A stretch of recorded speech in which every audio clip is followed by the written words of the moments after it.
the Global Energy Leaders Podcast, episode 88. Welcome to the Global Energy Leaders Podcast, powered by R Squared Global.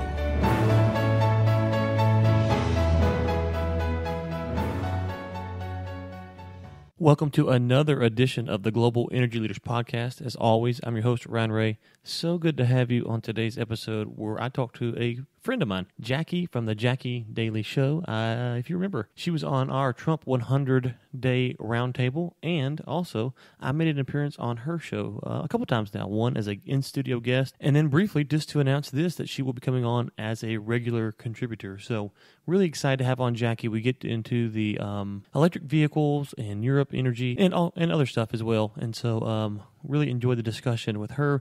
Be sure to check it out at JackiDaily.com.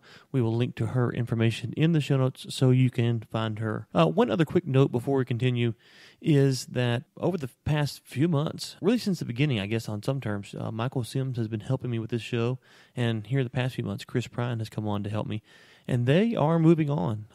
We are repositioning them to help out with other stuff inside the company, and so we appreciate all the work they've done. Now, there are several other episodes that they have produced that will be coming out past episode 88, but as far as there will be some that they haven't, and so you will start to kind of hear a mix of sometimes they produced them, sometimes they didn't, but behind the scenes at least, their work here is done, and I'm thankful for all that they've done. So I want to thank them publicly. They've done a lot to help me out with this show, and I really appreciate all of their work. Now, what you're here for is really to hear Jacki. So without further ado, here is Jacki from the Jacki Daily Show. Well, Jacki, it's been a few months now since we've gotten to speak, at least on the air. It's good to have you back on the show. How are you doing?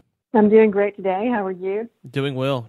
I was actually, last week, I was going to Houston for some stuff and got to catch up on some of your past episodes, and it was good to kind of hear. I love getting to listen to your show because you cover such a wide variety of topics, and so it's always a pleasure to get to listen to you, and we're honored, obviously, to have you on the show today. But let's get into it. Electric vehicles, it seems like every day you get on the website, on Google or the news or wherever, there's some story about electric vehicles. What is your kind of takeaway about the status of electric vehicles right now? It seems like there's kind of some debate about how viable they are, and maybe government's trying to speed up the process of pushing them out to the public, and they're not really ready for mass distribution. Well, there's no question that Europe is dead serious about it. You've probably read up on some of these European commitments to go full electric, at least in the manufacture of their vehicles. And, our government less so. You have programs just like here in Texas, the TERP, Texas Emission Reduction Program, and things like that encourage people to do not electric vehicles alone, but just anything to include electric vehicles that reduces emissions, supposedly. And you're going to see more of that. And I'm hearing now, aside from the barrage of stories that I actually think are encouraging this, I'm hearing from people way high up in U.S. energy companies, and then people who are stakeholders or investors or in oil families. Very serious and smart people are starting to say, you know what, we're all going to be driving electric vehicles in 10 years. I really, really, really find that hard to believe. I do not think that that is likely. I also don't think that in 5 years that we're all going to be in self-driving vehicles. And I know that puts me at odds with, I don't know, Forbes, The Economist, and everyone else. I'm seeing lots of stories in that direction. And I don't even know how much time we have today, but let's just say there are a lot of reasons why I do not believe that. I don't think it would be a bad thing. Okay, so I'm not anti-electric vehicle. I'm very neutral about it, and I have no emotion about it one way or the other. But I just think there are a whole lot of reasons that aren't being fully discussed that cut against electric vehicles and self-driving vehicles, by the way. Not the least of which is that if you really take a look at the cost to drive the vehicles and then the emissions, if you really, really drill into it, I'm not sure you're making any progress. I'm not sure we're accomplishing. I guess I'm saying to make this grand switch, I'm just not convinced that we're necessarily accomplishing anything in the long term. So I'm happy to go one by one on those if you'd like me to, whether it's on cost or on the emissions, and just say, the reasons why I think this isn't going to happen so quickly. And by the way, just start with the basics. If you want to flip a fleet, I'm talking about, all U.S. commercial vehicles, it takes about 15 years, even if we all started yesterday, because the average lifespan of a vehicle is 15 years, unless you can show dramatic reasons in terms of cost savings and convenience why people should do it. They're not going to give up whatever they already have that's paid for to go to an electric vehicle. So for a myriad of reasons, I'm just thinking, yes, that you're going to see an uptick in electric vehicles, no question, but it's going to be super slow. Even now, after all the subsidies, there's still just a sliver of the vehicles on the highway, for better or for worse. Yeah, and me and you have talked offline, and I think one of the things that we've said is that, hey, we're not, like you said a minute ago, it's not that we're pro this for any reason other than we think it's the best thing for the market. So when you're coming at it from a standpoint saying that you just don't think the market's viable, I think one thing is if you said, okay, well, the vast majority of the population needs to be on electric vehicles over the next decade. Well, if you start to work that out practically on the infrastructure for gas stations, just gas stations alone, and you start to kind of think about, well, okay, do all the gas stations now, do they have to take out a certain percentage of their pumps? How does that work? And when I kind of think about the logistics on that end, it would seem that you'd have to have government coming in and subsidizing this effort, which, I'm not a fan of, just because that would seem to kind of stifle the market, and it would kind of push the market in a direction that maybe it doesn't want to go, and all of a sudden, a decade from now, you have gas stations that are being built simply just to get government subsidies. And so, I would think just from that standpoint, within 5-10 years, we couldn't get there. No, and I mean, look, you don't even have to wonder. I mean, look at what T. Boone Pickens tried to do, and I actually was a big fan of his for this, in trying to flip a lot of the fleet to be natural gas vehicles as opposed to running on gasoline or diesel.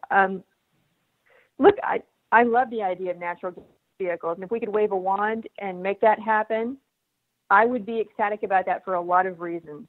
Especially back in about 2010 or 2012, I was really high on this idea and still am, except that we see the realities of how these things work. And most people follow that. It's a chicken and egg problem. It's what you just described. Okay, who's going to manufacture natural gas vehicles or purchase natural gas vehicles if there's no infrastructure to fuel them up? And, in Texas now, there's a lot of opportunity between what we call the triangle, if you're traveling between Dallas, Austin, and Houston.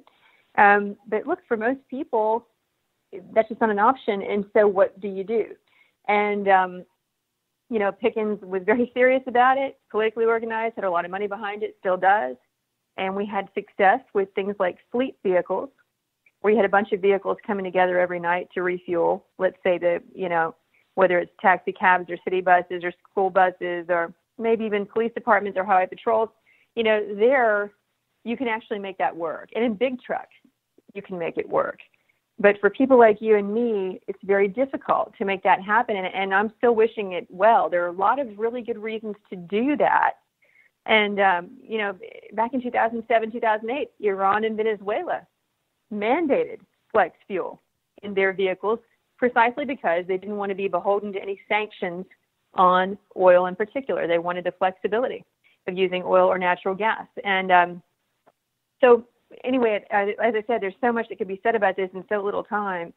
But I'm just thinking that, it's kind of like climate change policies, actually, in the case of electric vehicles. You look at the T. Boone Pickens example and say, okay, there's the infrastructure issue. Well, when we stop back and ask ourselves, wait a second, why are we doing this? And, the answer is people are doing this because they think it's the green solution and they can make it work financially. But as I was saying, if you really compare, they call the Tesla the coal-fired vehicle because it's running on electricity, which was primarily coal at the time that Tesla debuted and still is largely coal. There's that issue. You don't know how carbon-intensive the electric mix is from place to place. It could be quite carbon-intensive, especially around the world. And then there's the issue of, okay, does this really cost me less? And what they're doing, Ryan, to make the electric vehicles look more attractive in the equation is just comparing it to the average U.S. vehicle that gets about 25 miles to the gallon. The real comparison should be between the electric vehicle and the Toyota Prius. Or, Hyundai is making the electric vehicle, I forget the name of it, the iUltra, I think. That's where the real comparison should be. Those cars get about 60 miles to a gallon with zero infrastructure change, right? Right. And electric vehicles are designed to be efficient, whereas many standard vehicles are not really designed for efficiency. They're designed for all kinds of things. So if you really want to do a pound-for-pound comparison, that's what you do. And I've seen the numbers on it. It doesn't really save you anything. And it also, I'm not convinced, is less carbon intensive. A natural gas vehicle is going to beat an electric vehicle in terms of its carbon emissions. So what are we doing here? And again, I'm not anti. I mean, if someone wants an electric vehicle, I think it's terrific. But I don't see why I definitely don't see the government coming in to force this outcome like they are in Europe. Europe is always doing all kinds of things that makes no difference in all the world and cost their people a lot of money. Let's not do that.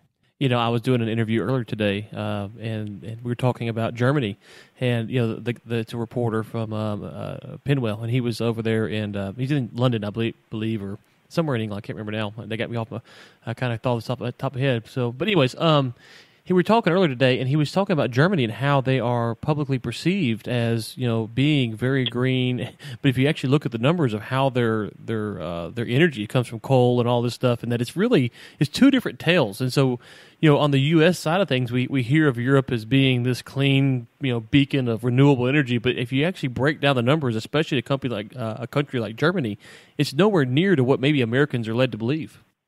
Not even close. The truth is that the Germans. I used to be involved in some solar energy stuff, by the way, in the business, and which is why I'm not a big fan of it now. I know it pretty well. In those days, Germany was going head first into solar. So was Spain, and so was Croatia, and other places, and it didn't work. And so what happened is they reverted back to using coal. But this is interesting. Not so much their own coal, because that would be a public policy embarrassment. They're importing U.S. Powder River Basin coal from Wyoming. That's what happened. They tried to go into solar. They couldn't make it work, at least, in the way that they put out all these great stories. Look what we're doing. You didn't see the denouement. You didn't see the backstory of what happened. And so, no. And then there are all these German households now that are burning wood in wood-burning stoves. It's a significant percentage because they cannot afford to purchase German electricity with all of this renewable added to the electric mix. And we should be mindful that, that is what I'm talking about is now recent history. And every 6 months, things get better, cheaper, faster, smarter. So perhaps it would be better today than it was 3 years ago. But, this is the truth about, the German system and all these stories you see about how, once in a while you see a story out of Europe that such and such country is now operating on 50% solar energy. Then you read the fine print. What they mean is, they were able to run on 50% solar energy one day out of 365 last year for 5 minutes. Right. You really have to watch the fine print on this. And again, I'm not anti-solar. I just think we need to tell the truth. Please read beyond the headline. Actually read these stories, because when you're talking about policy, which is really what I think you alluded to earlier, we can't justify tripling or quadrupling energy bills or the bill for an automobile, believing that, hey, great, discouraging automobile use is going to be green. Well, is it? I don't even think that can be proven. Just like these, climate change policies, they want to go all the way. And the truth is that, even the most ambitious of them, they will concede, make a negligible impact on the climate. So small, modern instruments can't even measure the difference they're projecting for all these big plans. So what are we getting in exchange for all of this sacrificing and expense and redistribution of wealth? And so I'm going to suggest maybe it's not anywhere near enough to justify the policies. And even then, I'm not sure. I'm like you. I'm like, you know what? let the market take care of this. Why do we have to decide?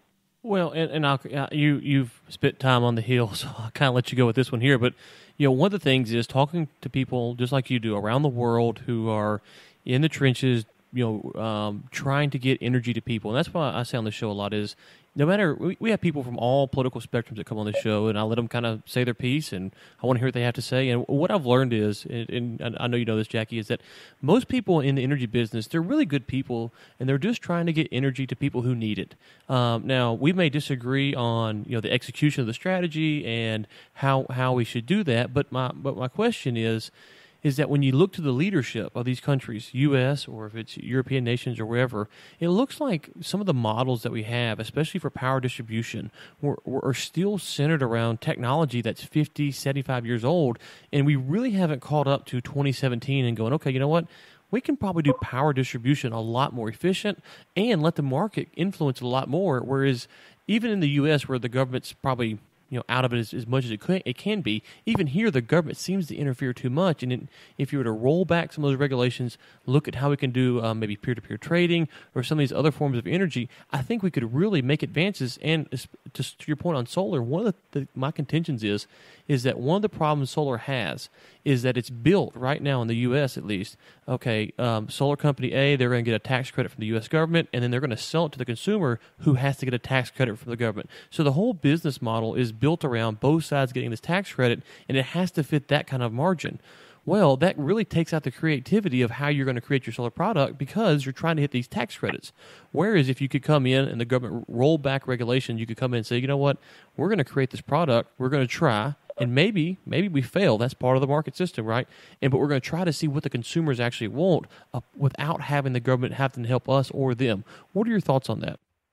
Well, my thoughts on that is that that would be terrific. I wouldn't look for that to happen because now you have too many vested interests who make really good money on these green programs. And, those, once that happens, once you get that market established where there was none before, and these aren't just, these aren't two-bit players involved in this. These are some of the biggest financial institutions, that are, and energy companies, some of whom are ideologically bought in, some of whom are very simply bought into their bottom line being improved by taking this route. Once you have that, I don't see it dialing back. And it it's almost like they're paying for, as you say, they're getting in the way of innovation and other things. They're paying for something that's bound to fail. It's so much. I mean, look around. Look at all the money that's gone in to solar. As you're saying, it's all these subsidies and tax credits and incentives, and then the consumer pays for it commercially in addition to the tax bill. Mm-hmm. Even despite all that, we haven't made much progress. You look at what's the percentage of renewables into the grid feed? It's very small, very small. And so it's almost like, if you wanted to be a conspiracy theorist, and you look at some of the things they do that are going to fail, it's like, who's this benefiting anyway?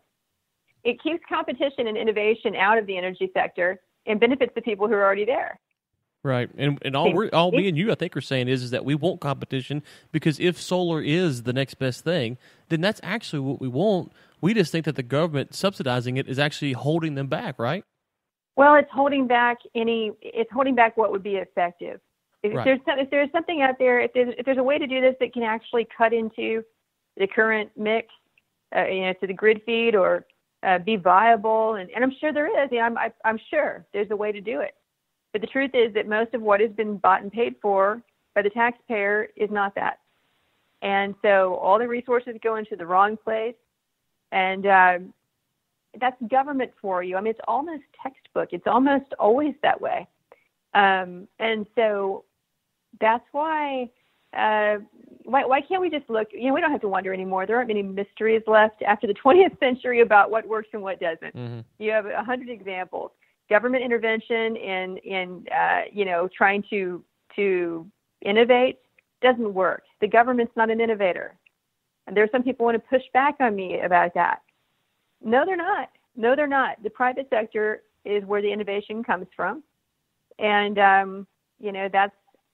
that's my model. Simply look back, say what has worked. If it's worked in the past, 99% of the time, it's probably going to work today. I guess that makes me a conservative, right? Well, and also, if you let the market dictate it, I was talking to someone about this the other day. As Americans, we've almost kind of, because we have such a good lifestyle here, we've almost kind of gotten to a point where we don't like to see anyone fail. And we want all these safety nets, and I don't like to see anyone fail either. But part of the market economy is people do fail. And we have to learn that part of failure, if it's a true market economy and, Jackie's going out with her own capital and she's risking it and she fails, we're not happy about that in the sense of, hey, yay, Jackie failed. But we understand that the market said that's not what it needs right now. And, and we go on from there. When the government's subsidizing things, it's pushing stuff that the market may not want at this time, and it's trying to force it down your throat. And that, like you said, it just affects everything in ways that you really can't see, because you're seeing these products that are coming down. You're going, okay, well, the market must be ready for this. But if the government's paying for it, and they have an endless pocket because all they do is just tax you more, then you can't really get a feel for what's going on with the market and what the actual need is. But I know that you are a very busy lady, and so I won't keep you much longer. But I do want you to plug your show and let everyone know where they can find it, where they can listen, and just newsletter or anything else, events that you might have that you want to plug or promote before I let you off here today. Well, thank you for that. My show can be heard on Glenn Beck's The Blaze on Sundays. But really, people always say, what time can I listen to the show? The answer is all the time, anytime, 24 hours a day, 7 days a week. Don't worry about the time. You can go to SoundCloud.com, iHeartRadio app, iTunes, Stitcher.com, where else? Google Play Music or Pegasus Netwaves, whatever it is that you prefer. Jacki Daily Show is probably there on podcast, so you can check that out. And hold on. There's one, when I was on your show, you named off like 47, and you said I'd probably on all of these, and there was one like FIMS International or something like that I haven't submitted to that one. Which one is that one now? That is FIMS International. Yes, I am. And I'm not on FIMS and International. I didn't even know it. Right? People pick up Jacki Daily Show. I'm like, what? And when you pop up somewhere, and it turns out I contacted these people. They're like, yeah, we hope you don't care. So we had to have a talk, But anyway, so it turned out it was fine. It's just women hosts, and it's broadcast worldwide. I don't mind. But you can find me there. And you know what? I'm on Twitter, of course, at Jacki Daily Show. I'm on Facebook, and you can subscribe to my newsletter either from my website, which is JackiDaily.com, or on the Facebook page, or you can email info@JackiDaily.com if you need to contact Team Jacki Daily for any other reason. Okay, great. And we will link to all of that in the show notes, which, of course, you can find at globalenergymedia.com. And so we will link to all of Jackie's stuff, and she is all over the place. Go check out her show. I do the podcast off of SoundCloud and absolutely love it. I was listening to it the other day when you were breaking down how much from the solar eclipse, I think it was, you had a story about the renewables going back into the grid and the solar and all that impact. And so I enjoyed that, and always enjoy listening to your show and your content. You have on some great guests, and so we will link to that and encourage our listeners to go check you out. Jacki, thank you so much for coming on today. Thank you for the opportunity, Ryan. Good to talk with you. Thanks for listening to the Global Energy Leaders Podcast, powered by R Squared Global.